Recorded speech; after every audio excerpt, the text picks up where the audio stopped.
Hello, it's been a while and I kind of fell off of YouTube at the end of last year. I was exhausted and I ended up going off sick from work and I've been not able to even consider filming a video for weeks and weeks. Um, But that's fine, I'm back. And I just wanted to do a kind of like a small recap of last year. I wanted to look at the bingo board from hell, which Literary Diversions created last year, and reflect on like what I achieved last year based on my personal like bingo board from hell when I like set it up. Um and just look at that and then think about what I would like to do this year. It's just kind of like a low-key personal goal, so it's not something I would like update on apart from maybe at the end of the year, but I do like these goals. I think they're really, really good at keeping me accountable. Like I like that Wins board is really holding them accountable to, reading the things they say they want to read and keep saying they want to read and maybe just don't get around to reading. And like I can really relate to that. So I will dive into it. So here is my board. I wanted to read 5 classics. I wanted to read the books I bought in New York that I hadn't read yet, and I believe there was 4 titles which I hadn't read at the start of 2025. I put 50 non-fiction. For me, non-fiction is like probably the second most popular genre for me. And last year I read like 150 books. A lot of them were like kids' books or like graphic novels or quick reads or whatever. But yeah, 50 of them, I wanted them to be non-fiction. I wanted to read over 50% library books. And the stats on this one has been complicated to find out because I've only really started logging things like that since I started Herkiad. So that will have been half of the year with the stats available to me, and half of the year I had to go back and just actually have a look. I wanted to read 60% of the purchases of books that I made in 2025, and that doesn't include gifted books. This isn't like an incoming thing. It's just when I buy a book, I want to have like an over 50% chance of reading it the year I buy it. I also did want to reduce my overall physical TBR. So that does include things like gifts or free books that I find in like a little library. I went to like a charity shop this year where everyone could just have 3 free books as well. It was kind of like a free bookshop, and I did get 3 books in there that I really wanted to read. So things like that do get counted in the overall physical TBR. I wanted to read 10 TBR veterans, and I think I'll probably end up talking about this a bit later, but I think I should have been more specific about what I classed as being a TBR veteran. So yeah, we'll come on to that. I wanted to read 5 nominated books, which again is really vague. Nominated for what? So many books are nominated on like a really long list, or like they're like on Goodreads Choice, but they don't even get anywhere. Like they just sort of sit on the first bit. So again, I think probably should have been a bit more specific, but I will come on to that as well. And then I wanted to get my NetGalley response rate to 50%. Because I just want to improve it. I don't like feeling like it's low. I don't request tons and tons of books on there. In the past, I did more so. I've had an account for like 10 years because I'm a librarian. And there's been times where I just haven't even looked at NetGalley at all. I only got back onto it really to get the new releases for Herkiad. And I have read quite a lot of books on there as a result of being back on this year. What I've really liked about NetGalley in the past year compared to the last time I was regularly using it, which to be fair was probably like 7 years ago, was that you can get graphic novels and audiobooks on there now, and that's really great because graphic novels are like a big part of what I like to read. So it's so cool to get advanced copies of some of my favourite graphic novels this year. Ones which I do eventually want to buy, but because graphic novels are like a significant cost to buy, I don't know if that's the case everywhere, and comparatively to like fiction or whatever, they're just much more expensive because they're just beautiful full colour books, and they're often like hardback, and they're very, very fancy and lovely, and that the print quality is so important to the experience. So it's so cool to be able to read graphic novels as an ebook in advance, but obviously part of me is like, it's probably not as good as reading the physical book. Anyway, that's the NetGalley one. So this is what I wanted to do. It's different from what We're Not Literary Diversions picked for their prompts, but that's the point. It's meant to be personal, really. So I'm going to go through all of these and sum up how I did, and we will see what happened. So I wanted to read 5 classics, and I've put loads of question marks on this slide because I don't know if you would call all of these classics. Like, I think Orlando by Virginia Woolf is probably a classic. Some people would argue that the Poirot book is a classic, and In Cold Blood by Truman Capote is a classic. Maybe the P.G. Wodehouse book is a classic. I feel kind of confident about those 4. Like, but then there's also The Return of the King by J.K. Rowling. No, J.R. Tolkien. Fuck. Which I listened to the audiobook while I was recovering from surgery last year. Like, it's probably a classic, right? Because it's like sci-fi fantasy or whatever. That's the problem with The Dispossessed by Ursula Le Guin as well. I'm like, is this a classic? Because it's not on Lee's like Penguin Classics list as such. And then I also read The Alchemist by Paulo Coelho, which I didn't really enjoy that much, but I think it is meant to be a modern classic. So it's just really hard to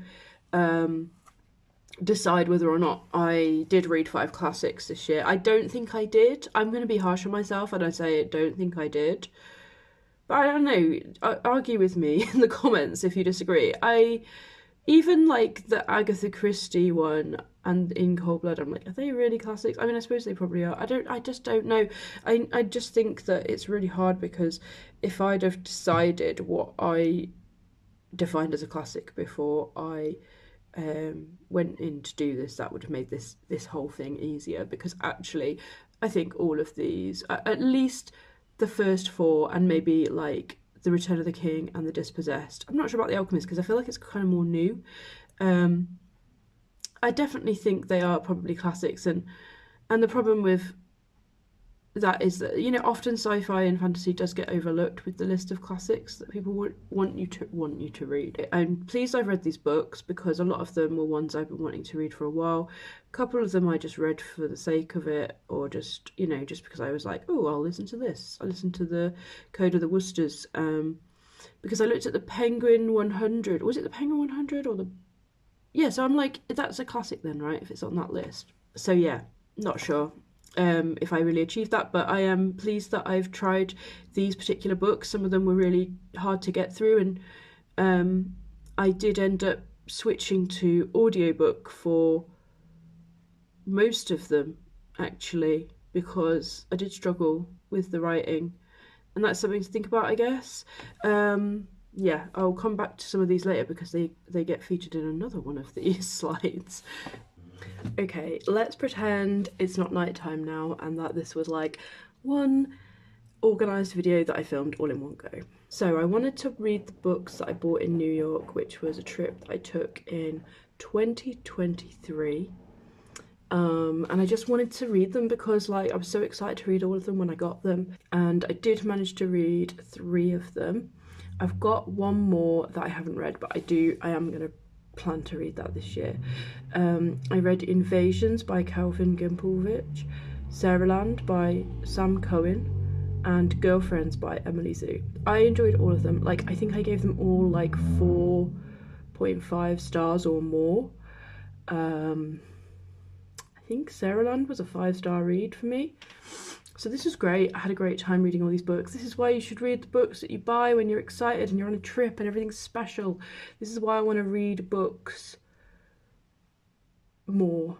I want to be more productive about the books that I choose to buy. More like more thoughtful of the books that I choose to buy and then read them like right away when I'm excited about them. It was great to like revisit them. I say revisit them, I never read them in the first place, but it was great to go back to those books and realise that actually they were great, and I'm really pleased I read them all. Then I wanted to read 50 non-fiction, and I read over 50 non-fiction. I read 51 non-fiction, so but I wasn't really counting. I wasn't mindful of this target the whole year. I wasn't trying to reach it. It just naturally happened. So in general, I don't think I really need a non-fiction goal in future. I don't really feel like that was a super useful one for me, but I did enjoy reading non-fiction in 2025. I wanted to read 60% or more of the purchases I made in 2025. And so I racked it up that the ones I actually purchased, books I purchased, was 37. And then 19 I bought and read, and 18 I bought but have not read yet. So I actually managed 51%. I'm not angry about that. I think that's okay. But going forward, I do want to be better, if possible. I wanted to reduce my overall physical TBR, and I worked out that I bought, or no, not even bought, I acquired 41 physical books. So that includes free books from Little Free Libraries. It includes gifts or just free books and stuff. And I realised that in 2025 I read 30 of the books on my physical TBR, which I was really pleased about, to be honest with you. But it does mean that I did not overall reduce my physical TBR. I've got 11 more books on my physical TBR than I did 12 months ago, but I will work on it. I did want to read 10 TBR veterans. Honestly, this is another one where I could have done with being more specific about what I really meant by that before I decided to try and do it. I've gone back and looked, and I think these are the ones I'd had on my TBR the longest, and I felt like qualified as a veteran. So I'll say I got 7 out of 10. If I do this again, I'm going to have to just be more specific and just track things better. But I think now that I'm doing this, I will be tracking things better. So hopefully that'll be better. I don't know why I keep saying better. I wanted to read 5 nominated books. I'm sure that I read more than this. This is 6 that I did read. The reason I put these 6 on is because they all had, like, obviously either like a thing on the front cover saying it won an award, or like I knew it was nominated. Sorry, not won. 5 nominated books. So this is so broad, and I just don't think I'd be able to do the work to really find out how many nominated books I'd read. So I just realised that this isn't a good goal for me because it is too vague, and it's also it requires more research than I really want to do. But I did read these 6 books which were nominated for awards, and obviously Flesh won the Booker Award in 2025, Orbital won the Booker Award prize in 2024, and then others were nominated for different things. I think that the Naomi Klein book was nominated for the Women's Prize. Patti Smith's book was some kind of American National Book Award thing, I believe. And then What Does Israel Fear from Palestine did win an award. There was like a thing on the cover, but I cannot read it from here. I'm happy with that. It's good. Yeah, I could, like I say, I could go back and really check, but I can't be bothered. And I know I read more than 5 nominated books. I'm not going to use this goal next year. I just don't think it really works for me. I need to be way more specific. I wanted to get my NetGalley response rate to 50% or more. So yeah, I've been on NetGalley for about 10 years, and it had crept down. It had gone down. I can't remember exactly how low it was at one point. At the start of the year, it was 42%, which I think it's definitely been worse than that. By the end of the year, it was 46%. Mind you, I've just checked it today and it's already gone up since then. So I want to get it up to 50% or more, and maintain it at 50% or more. Actually, I want to get it higher, so maybe I'll like slightly increase that goal for 2026, not sure. And then I did want to read over 50% library books. I took absolutely ages to do this, to the point where it wasn't even the same day, hence not having more video footage of myself. And I worked out that 39.3% of the books I read in 2025 were library books. 24.5% were subscription services for audiobooks or ebooks. So that means either like Audible or Kindle Unlimited or Spotify. I also tried BookBeat in 2025, and I would really recommend BookBeat because I am trying to not be using Amazon at all anymore. So yeah, that is that. Oh yeah, also Listening Books, which is a subscription service for audiobooks you can get if you have a disability. So a lot of my audiobooks were from that. And then 20.9% in 2025 were purchased by myself, which is fine, because obviously if I purchase a book, I want to read it, so I'm not like mad about that.